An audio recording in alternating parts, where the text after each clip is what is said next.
Legendary Edmonton broadcaster Dean Millard joins us now. Dean Ducky Millard. Hey, Ducky, good to see you, my man. From Vengeance Good to see you, Sports RP. Media. Listen, good to chat with you. Yeah.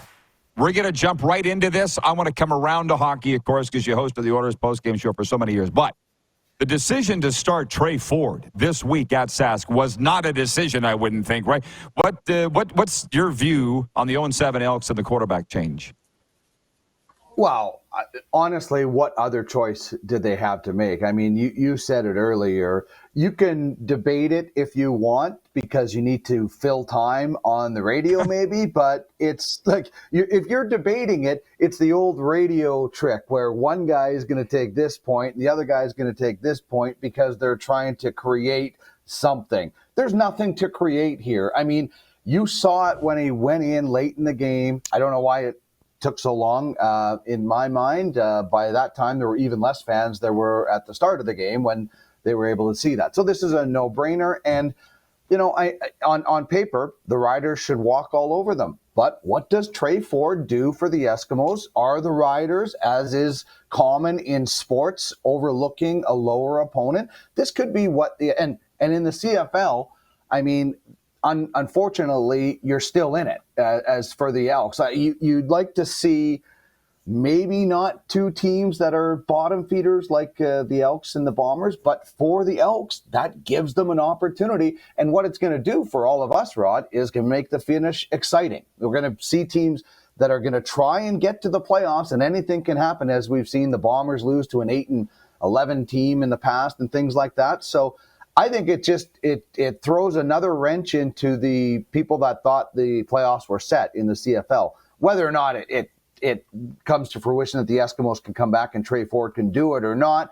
at least it gives Edmonton fans something to talk about other than 0-5, 0-6.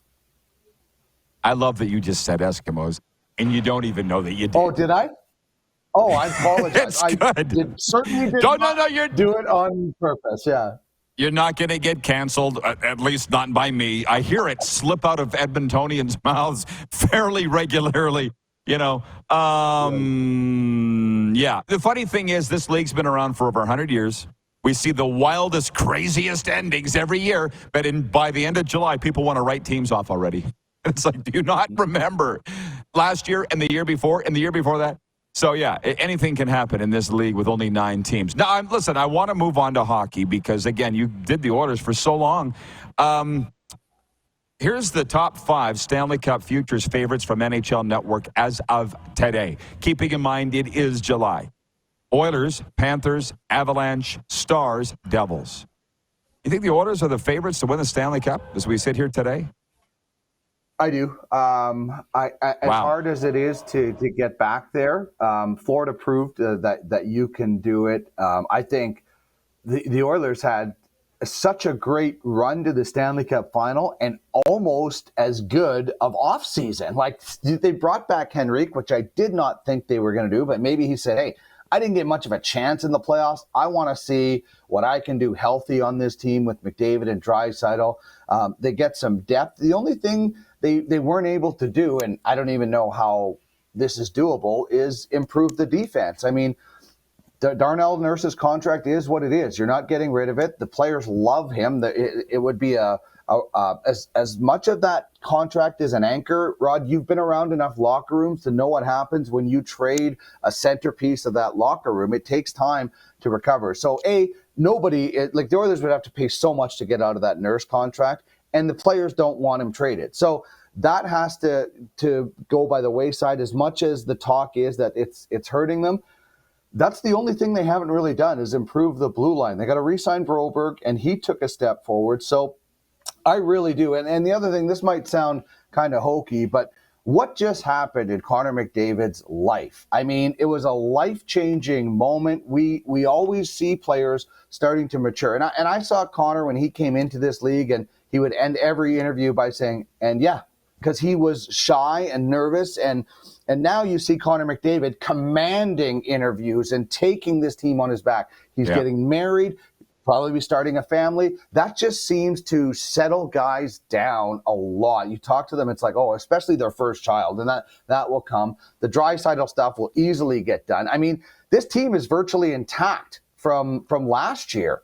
That's not always a good thing. They have made some changes, and we'll see what maybe Dylan Holloway can do. But I think they are. I think that this is a team. Now, I think the Dallas Stars are going to be their biggest competition. A lot of people look at the Avalanche, and I'm not counting them out, but I think Jim Nill said the other day that the Oilers maybe not really got lucky, but maybe it wasn't the Stars' best foot forward. So I could see an exact repeat of the conference final in the West coming this year. And, you know, when you get to that stage and these two teams are so good, and what will Stankoven be able to do next year and Johnson and everybody else, I think you're going to have a repeat of the conference final. But I would say the Oilers are the Stanley Cup favorites, yes. Well, that's nice. I hope they enjoy that. And for their sake, I hope they do win. We have a lot of viewers in Edmonton, and I appreciate every single one of them. Dean, you may know that. I want to throw Laura's comment at you and me. I said, who's the Mount Rushmore of U.S. broadcasters and Canadian broadcasters? A Mount Rushmore.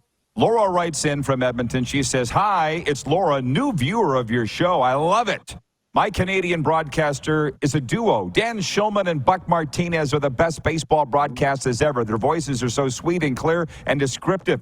As gorgeous as American broadcaster, it has to be the late, great Dodgers broadcaster Vin Scully, superior broadcaster and voice and storyteller. Signed, approved. Laura. Sure. And again, this is meant to be fun, not arguments. But Mount Rushmore's 4 voices. And trust me, if I wanted to put mine on, Tom Cheek would be on there, the legendary Blue Jays broadcaster. Whatever. I'm talking the Mount Rushmore of Canadian and U.S. broadcasters. For you, I haven't really settled on the 4th, Dino. I said Foster Hewitt, Don Whitman, Brian Williams, no doubt. Doesn't have to be play-by-play broadcasters. Okay. Right? Okay. So that divides it. Obviously, Bob Cole is my favorite number one hockey broadcaster. He was the guy I grew up with and that I remember. I've been in broadcasting for over 27 years. My favorite moment was shaking Bob Cole's hand during the 2006 Stanley Cup in the catwalk at Rexall Place. Like, not a game. It was meeting Bob Cole. So he would be number one. I love Ron McLean, and you know it's very polarizing these days. But I love the broadcaster Ron McLean because he taught me a lot by watching him and getting to meet him. Gene Principe is one of the nicest and has such a hard job because he works for the broadcaster, but he is perfect at what he does. A lot of people say Ron McLean is the pun master.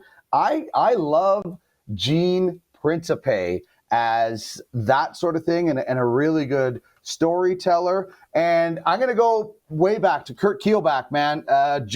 Winnipeg Jets 1.0.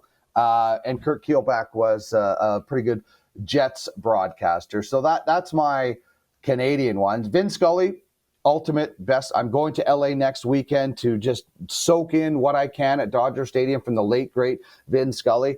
I would just put Vin 4 times on Mount Rushmore. 4 different pictures of Vin Scully. There you go. Good. I love Tom Cheek. So listen to him in the backyard. Oh, yeah. But 1988, Vin Scully's calling of Kirk Gibson's home run is why I'm a Dodgers fan and why I'm going to LA. So Tom Cheek, but you said it. Oh, backyards in Canada, he was the voice of us. Yeah. Dean, you and I could go on forever, man. Ryan in upstate New York says Mount Rushmore of U.S. broadcasters. Kurt Gowdy, Marv Albert, Dick Enberg, Al Michaels. BW in Edmonton says my Rushmore, Dan Kelly, Jim Hughes, Steve Armitage, and Brian Hall. What do you think, Farley? I'll tell you what you think.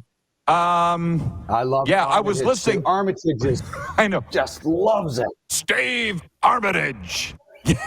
Yes. All these. Okay, I'm going to let you go, Dean. We always have such a great time. Have a great summer. Enjoy your trip to L.A. You too, RP. Thanks very much for the time.